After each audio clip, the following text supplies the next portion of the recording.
Hey Tessa, it's been a while since the last time I heard from you. Is everything good? I'm so sorry I didn't have time to text and call you as often as I used to. I'm a famous writer now and I've been swamped with interviews and book signings. Ugh. I hope you didn't take it too personal and forgive my carelessness. Hi Heather. Yes, things are going well, as usual. In fact, nothing much has changed since the last time I moved out of the house, actually. I'm surprised you brought that up. Are you still holding a grudge against me for marrying your ex-husband? It's been years, sis. You should be able to forgive me by now. We're family after all. I wish it were that easy. Losing my husband and getting kicked out of my house in one day was a lot to handle.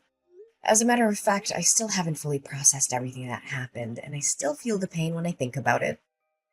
I know, sis, but how can you save a marriage that was no longer working anymore? George already told you that his feelings for you had faded over time, and I was the only one who had a spot in his heart. Surely he made this clear before you guys got divorced, correct? I know you're still beating yourself up for losing such a well-off man like George, but it's about time you move on and face the reality, Tessa. I never cared about his money. What I cared about was the betrayal.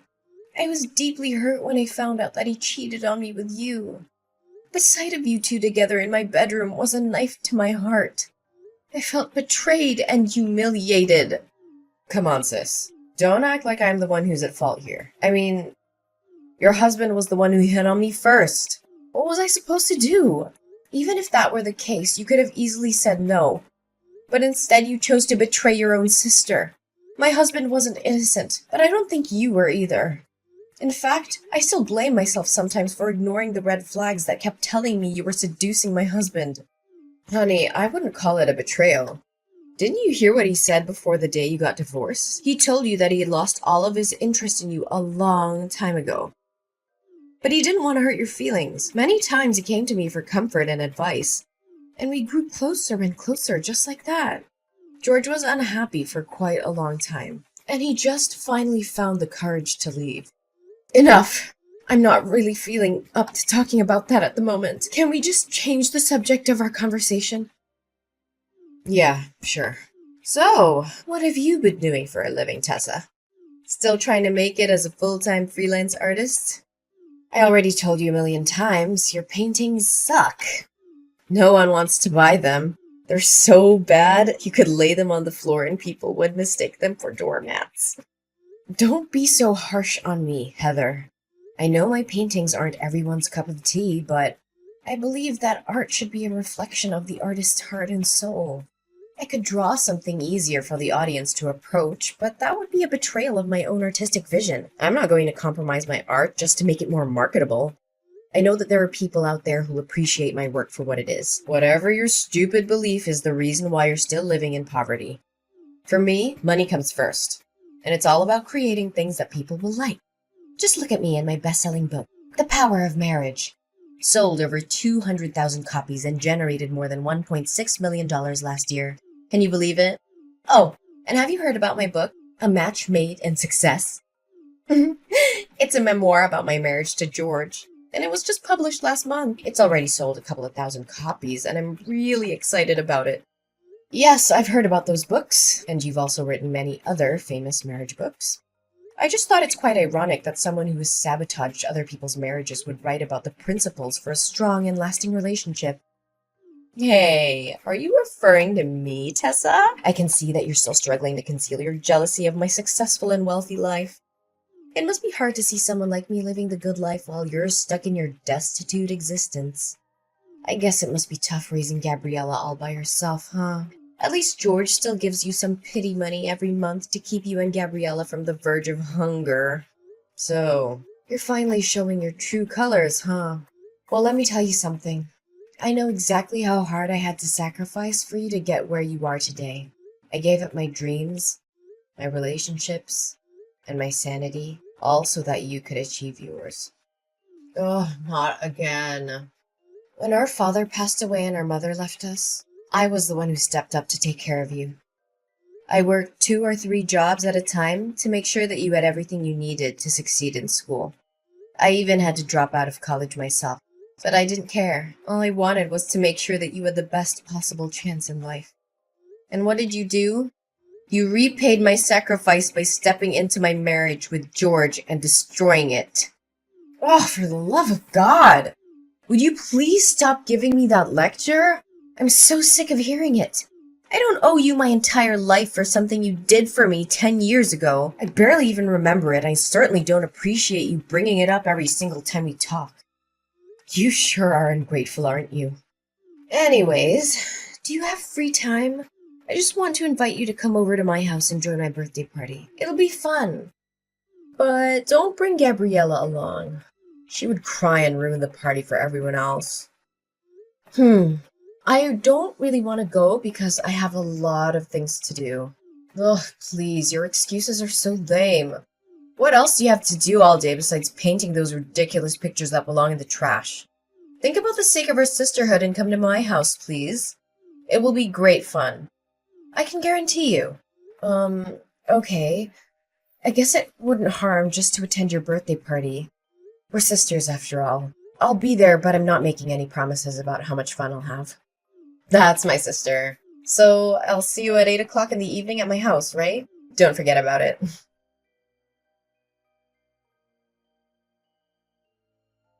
What was your intention of inviting me to your dinner party last night?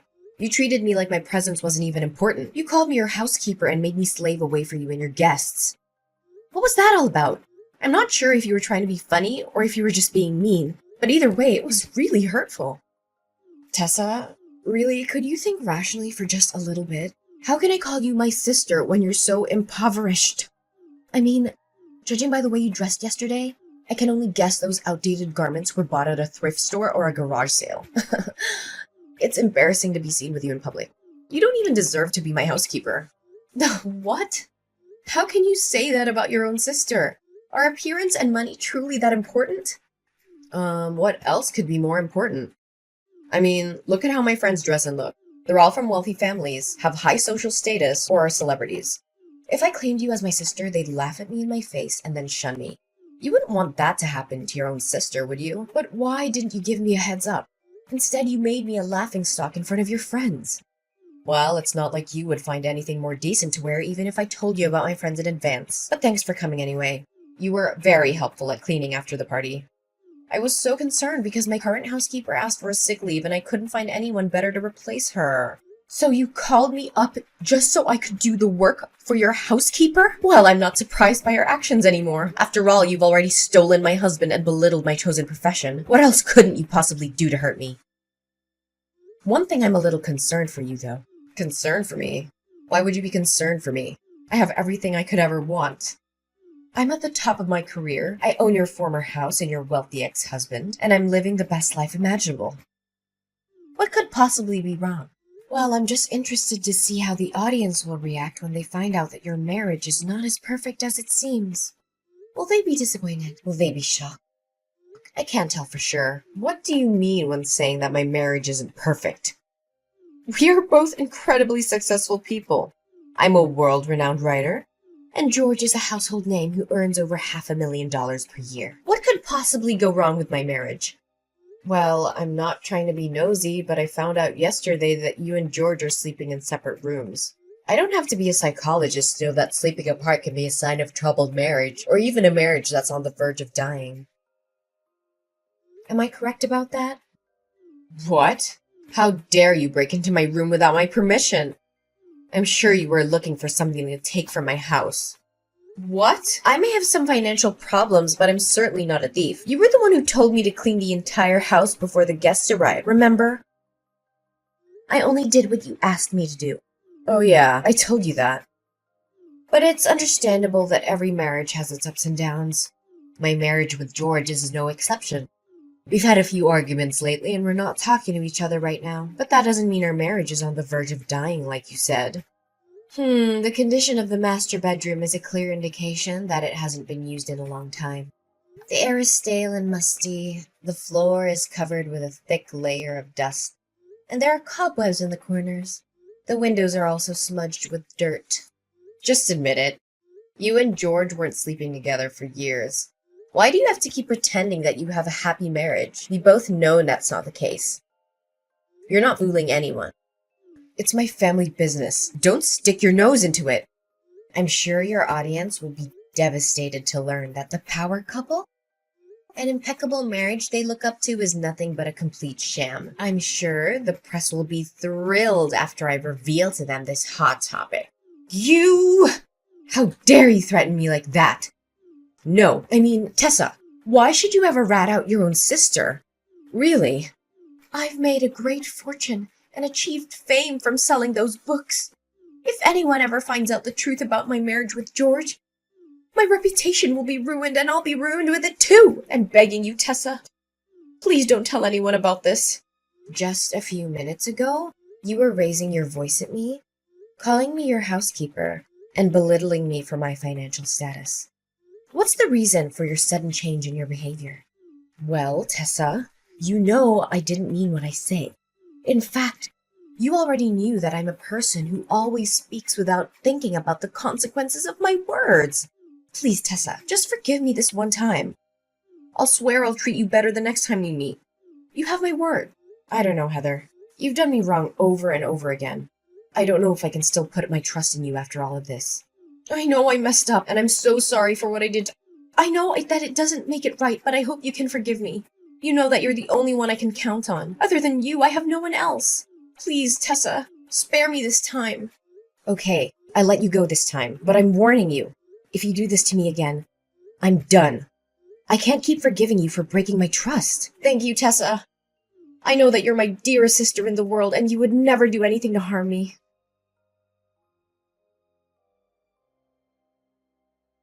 Tessa? Are you there? I have something very important to talk to you about. Yeah, I'm here. What's up? I have something to ask you. It may sound a little strange, but just hear me out, okay? Sure, go ahead. I'll try to help you the best I could. Listen, can you let me borrow your daughter, Gabriella, for some time? The situation is urgent, and you can't say no to me. What? Borrow Gabriella? What do you need my daughter for? In fact, what are you even thinking? I know this is a lot to process all at once, but I had no other choice. Press has been hounding me with questions about my child with George. They've been asking when we're going to have a child, why we haven't had a child after 4 years of marriage, and even if I'm infertile. I've been bombarded with so many questions, and I finally felt like I had to defend myself. I had to tell them that we already have a child, but we've chosen to keep her out of the public eye. So now you want Gabriella to pretend to be your own child? That's only gonna worsen the situation. You can't cover one lie with more lies. You know that. But what could I do in that circumstance? Tell them that my marriage with George isn't fulfilled and happy as it looks on the surface? If the press found out about it, my life would be a complete disaster. I've worked so hard for my career. I built everything I have from the ground up. The fame, the money, the spotlight. Everything I own would dissipate in just a blink of an eye. How can I live with that? I don't know, Heather, but this is just too much. Gabriella is my daughter, and I love her more than anything in the world. I just can't hand her over to you like a merch. Oh, sister, don't make it sound so complicated. I'm just gonna borrow Gabriella for the press release of my upcoming book. After that, I'll let her back into your arms, safe and sound. In fact, after appearing at my press release as my daughter, Gabriella will become famous just like me. With her newfound fame, she'll be able to earn a lot of money and sign contracts with large brands. This'll turn you and your daughter's destitute life into something that's worth living. Don't try to bait me with money. You know that I'm not a materialistic person like you. Besides, Gabriella doesn't need the kind of fame that is based on lies. She deserves to be famous for her own merits, not because of someone else's deception. I don't want her to end up like you, living a life that is based on falsehood and manipulation. I know, but at least help me out this time. If you still consider me your sister, look, if you don't lend me a helping hand this time, my whole career and everything I put effort into will go down the drain. Do you actually have a heart to see everything I've worked for get destroyed right in front of my eyes? Look, if you don't agree to my plan, then I have no reason to exist in this world anymore. What are you saying, Heather? Please don't think about doing anything stupid. You still have a whole life ahead waiting for you. Just divorce George and rebuild your happiness from scratch. You still have plenty of time. You're still young. Are you crazy? I can't give up the fame, money, and glory that I'm possessing. It's the most ridiculous thing I've ever heard. If you don't agree with my plan, it's all over. Ugh, don't break my heart into a million pieces. You know I only have you and Gabriella as my flesh and blood relatives. So you agree to do as I say? Come on, I'm only borrowing Gabriella for one day. I'll have her back to you before you know it. All I'm gonna do is introduce her to the audience and have her practice answering some questions for the press. I just need her to convince everyone that I'm her mother. I promise I won't do anything to harm her. I just need her help for one day, and then she'll be back with you. Okay then, if you insist. That's my sister. I'd like to borrow her for tomorrow morning for my press release. It starts at 9 a.m., so I'll come to your house at 8 a.m. to pick her up. You know, this press release is for my new book, The Parenting Journey, a roadmap for raising happy, healthy children. I know the audience will love it, especially when I introduce my own child, who I'll claim to be the source of my inspiration. This is so wrong, Heather. I feel like you're lying to the audience, especially your fans. Honestly, my biggest advice for you at this very moment is to stop before it's too late. I know. Just help me this one time and I'll promise I'll never ask anything from you ever again. Fine. I'll help you this time, but please don't do anything out of line.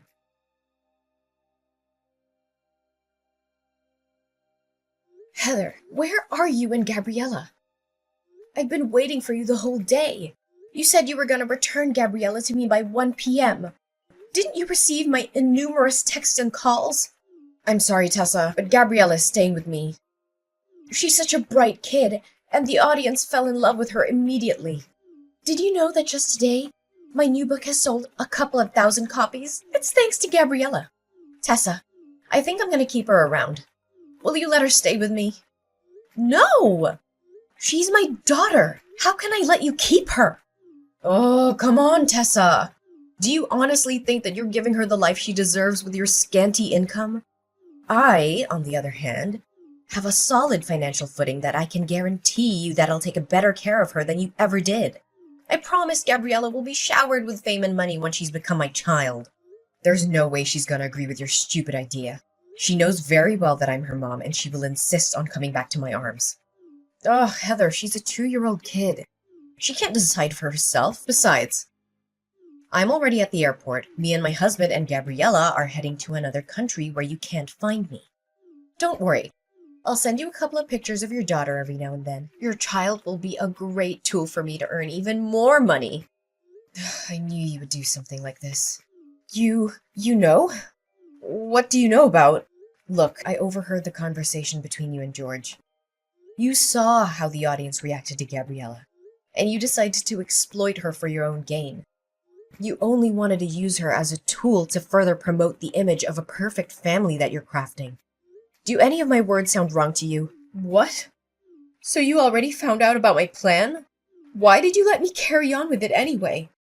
Well, I just want the world to know your other side of personality, and what's better than catching you red-handed. By the way, me and the paparazzi are after you. We were tailing you all the way from your house to the airport. You're not gonna get away so easily. And what's happening between us is being broadcasted live. Guess you're making $1 million worth show. Just as you always wanted. What? Where are you? Show yourself now. I don't have time to play the game of cat and mouse with you. Well, take a look behind your back and find out.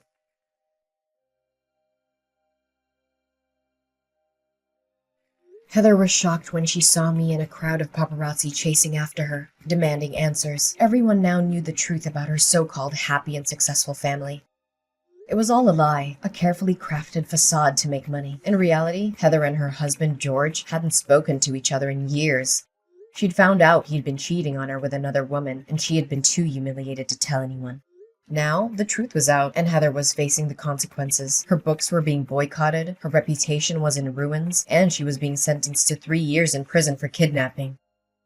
The prospect of my sister being able to write again seems daunting, and it may take a considerable amount of time. Additionally, I am uncertain if anyone will ever believe what she says again after what happened.